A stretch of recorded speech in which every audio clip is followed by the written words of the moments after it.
कभी आप ऐसा सुने हैं कि पैसा ले लिया और जमीन नहीं लिखा? यानी ऐसा भी सुनने को मिला होगा कि आदमी क्या करता है, पैसा प्राप्त कर लेता है लेकिन जमीन जो है लिखने को तैयार नहीं है। और जमीन लिखने का मतलब है जमीन की रजिस्ट्री करने को तैयार नहीं है। जमीन का केवाला जो होता है वो लिखने को तैयार नहीं है। अब है कि वो मुकर गया या जो भी किया, यानी अब वो जमीन खरीदने बेचने से ही इनकार कर दिया।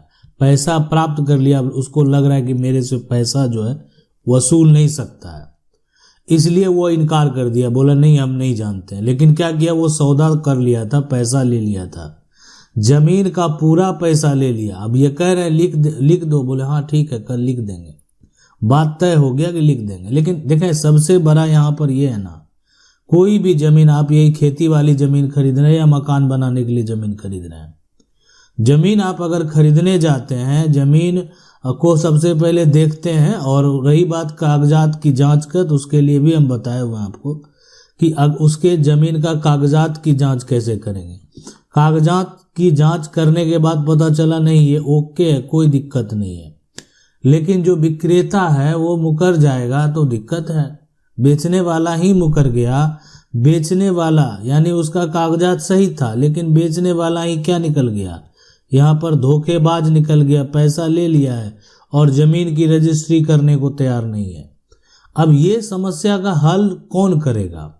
आपके मन में ये चलता होगा कि अगर मेरा कोई पैसा ठग लिया तो इस समस्या का हल कौन करेगा? क्या हमारे देश में ऐसा कोई कानून बना है कि आखिर प्रॉपर्टी की खरीद बिक्री में जो पैसा आप दिए हैं वो आपका पैसा फंस गया तो वो पैसा वापस ले लें या जमीन उससे जबरन लिखवा लें? तो आज हम बात करेंगे स्पेसिफिक परफॉर्मेंस ऑफ कॉन्ट्रैक्ट की। अब इस कानून में क्या है, ये कानून क्या कहता है, ये कानून आपको क्या अधिकार देता है, इसके बारे में बताएंगे। अब ये स्पेसिफिक परफॉर्मेंस ऑफ कॉन्ट्रैक्ट जो कानून है ना, तो हमारे देश में देखें कानून है और उस कानून का नाम है यहाँ पर जो इंडियन कॉन्ट्रैक्ट एक्ट, इंडियन यहाँ पर कॉन्ट्रैक्ट एक्ट। अब ये जो कानून है ना, इसमें है स्पेसिफिक परफॉर्मेंस ऑफ कॉन्ट्रैक्ट।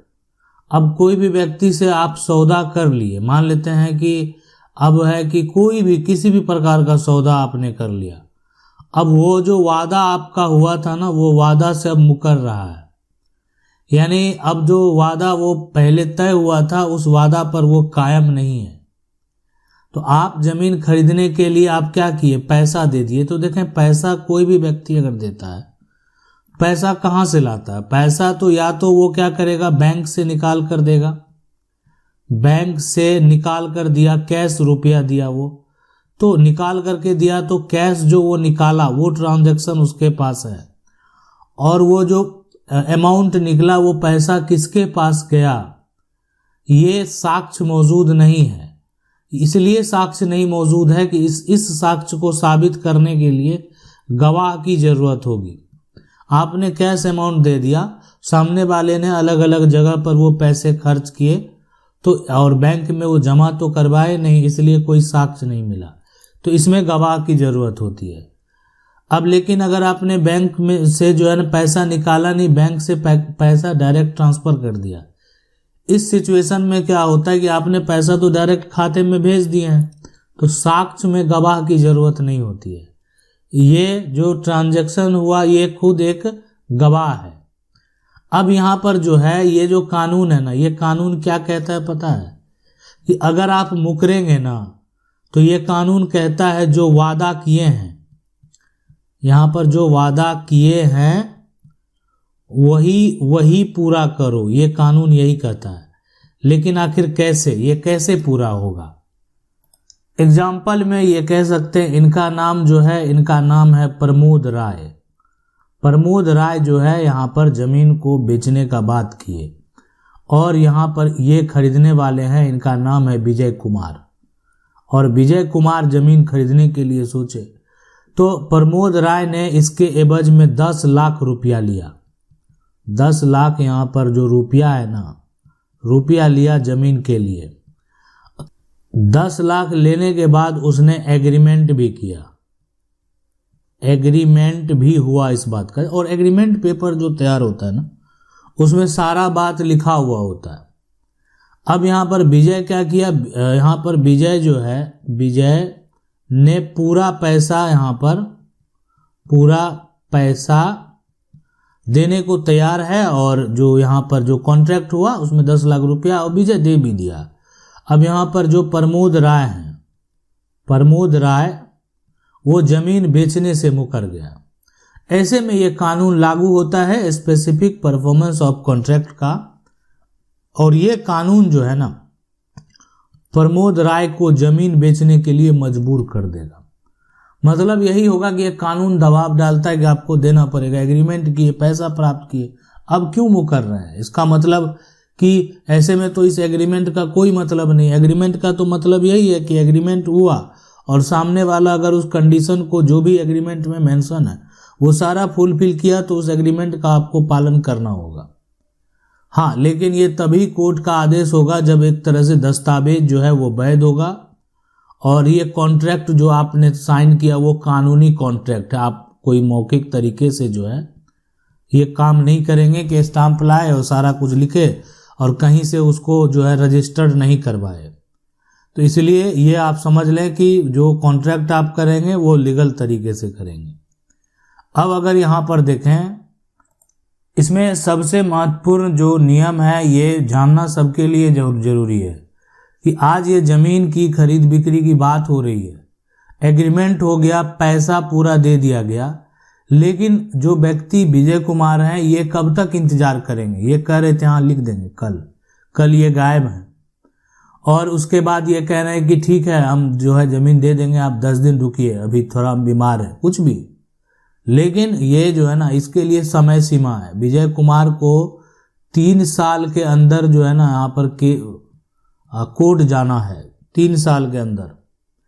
अब ये यहाँ पर जो इसका नियम और प्रक्रिया ये कहता है कि ज़मीन से जुड़ा हुआ मामला है, तो ज़मीन से जुड़े हुए मामले में आप जो एग्रीमेंट टू सेल का केस करेंगे, एग्रीमेंट टू सेल का केस कर सकते हैं। टाइटल सूट भी जो है अगर एक तरह से गलत तरीके से रजिस्ट्री हुआ है तो टाइटल सूट के साथ भी लोग जाते हैं, स्टे के लिए भी दावा करते हैं। तो ये सारा जो है ना आप एक दावा पेश कर सकते हैं और 3 साल के अंदर देखें जो भी करना है 3 साल के अंदर करेंगे। समय सीमा बेहद महत्वपूर्ण है, और अगर आपको समय सीमा के बारे में जानकारी नहीं है तो फिर अब आप जो है 20 साल बाद ये दावा करेंगे कि आपने पैसा दिया, तो ये दावा खुद आपको साबित करना होगा कि आपने पैसा कब दिया और किस वजह से दिया। तो ये है पूरा कानून, ये है कानूनी प्रक्रिया। स्पेसिफिक परफॉर्मेंस जो है वादा पूरा करवाने का ये कानूनी प्रक्रिया है। कोई भी व्यक्ति अगर आपको धोखा देता है, कोई भी व्यक्ति अगर आपके साथ जालसाजी करता है। अब इस तरह के विवाद को लेकर सुप्रीम कोर्ट के कई फैसले हैं, कई जजमेंट हैं। अब सुप्रीम कोर्ट का जो जजमेंट है, सुप्रीम कोर्ट का जो फैसला है, अगर उस फैसले की बात करें तो सुप्रीम कोर्ट ने अपने जजमेंट में, कई जजमेंट में, वो जजमेंट भी हम आपके पास लाएंगे, फैसला भी लाएंगे, लेकिन कई जजमेंट में साफ साफ कह दिया कि कोर्ट का जो काम है ना, कोर्ट वादा जो है वादा पूरा करवाने की शक्ति रखता है। यानी कोर्ट के द्वारा जो है ना आपका किया गया वादा जो है वो पूरा करवाया जाएगा। यानी कोई वादा से मुकर गया ना तो वो वादा पूरा उसको करना होगा, और ऐसे कई जजमेंट हम आपके पास लाएंगे। लेकिन यहाँ पर कोर्ट के द्वारा, सुप्रीम कोर्ट के द्वारा ये भी कह दिया गया कि हर केस में ना ये अनिवार्य नहीं है ना, हर केस में अनिवार्य नहीं है। और साथ में ये भी कहा गया कि देखें जो केस करने आएंगे ना तो यहाँ पर हम ये देखेंगे वादी की नीयत। यानी अब मान लेते केस करने के लिए गया तो पता चलना चाहिए ना इसका नीयत क्या है, और साथ में वादी का यहाँ पर व्यवहार, वादी किस प्रकार का व्यक्ति है, शरीफ आदमी है कि उसका बैकग्राउंड सही नहीं है। और ये समय सीमा भी देखा जाएगा कि वादी जो केस करने आया है उसका टाइम पीरियड क्या है, और उसके बाद क्या होगा फैसला। ये सब देखने के बाद जो है कोर्ट के द्वारा, सुप्रीम कोर्ट के द्वारा फैसला दिया जाएगा। आशा करते हैं वीडियो अच्छा लगा होगा। वीडियो को लाइक जरूर कर दें। चैनल को पहली बार देख रहे हैं, सब्सक्राइब करके जो बेल आइकन है उसको जरूर दबा लें। मिलते हैं अगले वीडियो में, तब तक के लिए जय हिंद। अगर आपका कोई सवाल है आप कमेंट बॉक्स में जाएंगे, अपना समस्या जो है उसको लिखेंगे। मेरा प्रयास रहेगा हम वीडियो के माध्यम से आपके सवाल का जवाब दे सकें, आपको बता सकें कि आखिर क्या सही है क्या गलत है, ताकि उस रास्ते को आप जो है सीख सकते हैं, उस रास्ते को आप जो है